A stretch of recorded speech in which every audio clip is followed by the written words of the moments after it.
नमस्कार, मैं हर्ष चौधरी और आप देख रहे हैं राष्ट्रवाणी। तो आइए बात करते हैं आज के मुख्य समाचार में देश भर की तमाम बड़ी खबरों पर नजर डालते हैं। अभी तक इस वीडियो को लाइक नहीं किया तो लाइक करके चैनल को सब्सक्राइब जरूर करें। लोकसभा के बजट सत्र के दौरान विपक्ष के कई सांसदों ने पेपर फेंककर विरोध जताया और सदन की कार्यवाही को बाधित किया। सांसदों ने सरकार की नीतियों पर तीखा हमला किया और महंगाई व बेरोजगारी जैसे मुद्दों पर सवाल उठाए। स्पीकर ने कार्यवाही को कुछ समय के लिए स्थगित कर दिया, जिससे संसद से जुड़ी गतिविधियां कुछ देर के लिए रुकीं। विपक्ष के प्रदर्शन का असर राजनीतिक हलकों में चर्चा का विषय बना हुआ है।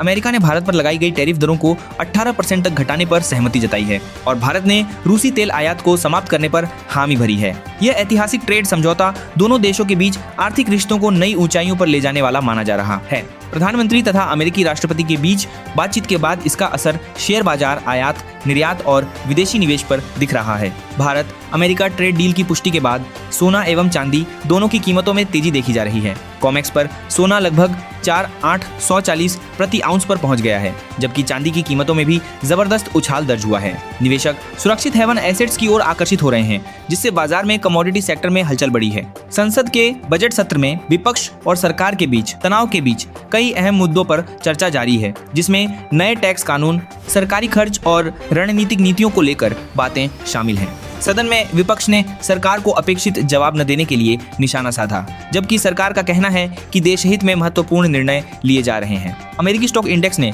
फरवरी के पहले व्यापार सत्र में अच्छी उछाल दिखाई, जिसमें डाउ जोन्स इंडस्ट्रियल एवरेज 515 से अधिक अंक बढ़कर समाप्त हुआ। इस वृद्धि के पीछे मजबूत मैन्युफैक्चरिंग डेटा और निवेशकों की सकारात्मक सोच मुख्य कारण रहे।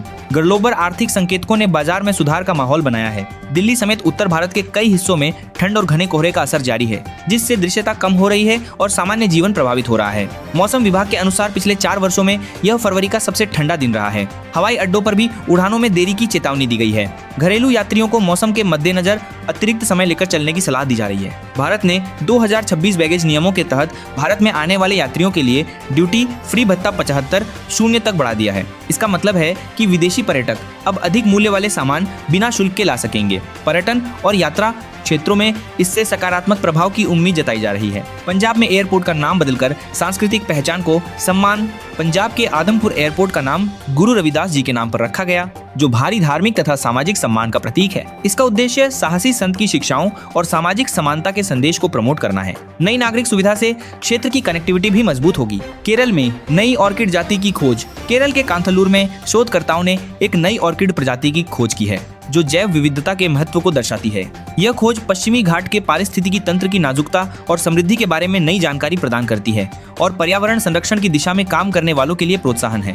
बजट पेश होने के बाद भारतीय शेयर बाजार में अस्थिरता देखने को मिली, लेकिन बाद में सेंसेक्स और निफ्टी में मजबूती आई। निवेशकों का मानना है कि मूल्य घटने पर खरीदारी ने बाजार को सपोर्ट दिया है, बावजूद इसके कि बाहरी आर्थिक संकेतक और विदेशी निवेश में उतार चढ़ाव बना हुआ है। 16वें वित्त आयोग ने 2026-31 के लिए राज्यों को कुल टैक्स राजस्व का 41% हिस्सा देने का निर्णय रखा है, जिसमें राजकीय आर्थिक वृद्धि को भी ध्यान में रखा गया है। इससे राज्यों को अपनी योजनाओं और विकास में अधिक आर्थिक सहायता मिलने की संभावना बढ़ेगी। वर्तमान वित्त वर्ष में जीएसटी संग्रह लगभग 1.93 लाख करोड़ तक पहुंच गया है। यह संकेत देता है कि भारत की घरेलू मांग मजबूत बनी हुई है। घरेलू व्यापार और खपत के संकेतक अच्छे दिख रहे हैं, जिससे अर्थव्यवस्था की गति को मजबूती मिल सकती है। यूनियन बैंक ने सार्वेश रंजन को चीफ जनरल मैनेजर के रूप में नियुक्त किया है।